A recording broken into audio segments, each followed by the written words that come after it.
اللہ کے نام سے شروع جو سب پر مہربان ہے، بہت مہربان ہے۔ قائد اعظم بانی پاکستان محمد علی جناح رحمۃ اللہ تعالی علیہ نے پاکستان بن جانے کے بعد ڈھاکہ میں حضرت علامہ ظفر احمد عثمانی رحمۃ اللہ تعالی علیہ اور کراچی میں حضرت مولانا علامہ شبیر احمد عثمانی رحمۃ اللہ تعالی علیہ کو فرمایا کہ آپ جھنڈا لہرائیں، پاکستان کا جھنڈا لہرائیں۔ حضرت علامہ شبیر احمد عثمانی رحمۃ اللہ تعالی علیہ، جن کو شیخ الاسلام کہا جاتا ہے، کسی نے آ کر قائد اعظم سے کہا ان کو آپ شیخ الاسلام کہہ رہے ہیں، ہمیں کیوں نہیں کہتے؟ تو فرمایا انہوں نے جو قرآن مقدس کی تفسیر لکھی ہے، تم اس طرح کی تفسیر لکھ کر دکھا دو، میں تمہیں بھی شیخ الاسلام کہوں گا۔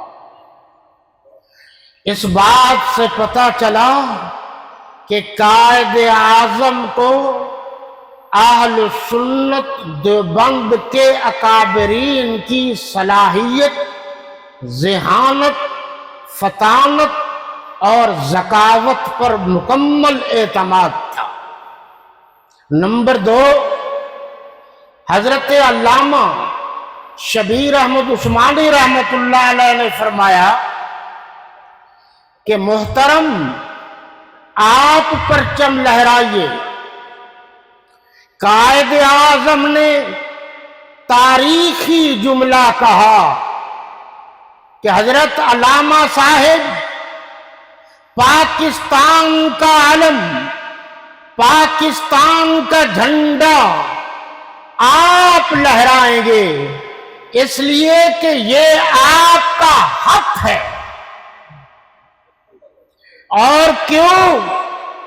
اس لیے کہ وہ اکابرین کی قربانیوں کو جانتے تھے، وہ 1857 کی جنگ آزادی کو جانتے تھے، اور وہ سمجھتے تھے کہ پاکستان کا جھنڈا لہرانے کا حق ان سے زیادہ کسی اور کو نہیں۔ ذہن میں رکھیے یہ بات، اگر وہ چاہتے تو کہہ دیتے کہ مغربی پاکستان میں اس مسلک اور مشرب کے بزرگ جھنڈا لہرا رہے ہیں، تو مشرقی پاکستان میں کسی اور مسلک اور مشرب کے بزرگ جھنڈا لہرا دیں۔ نہیں، دونوں کے لیے ان کو منتخب کر کے اس طرف اشارہ کر دیا۔ میں ماضی کو بھی جانتا ہوں، حال کو بھی جانتا ہوں، اور سیاستدان ہونے کے ناطے مستقبل کی بہت ساری باتیں میرے سامنے ہیں۔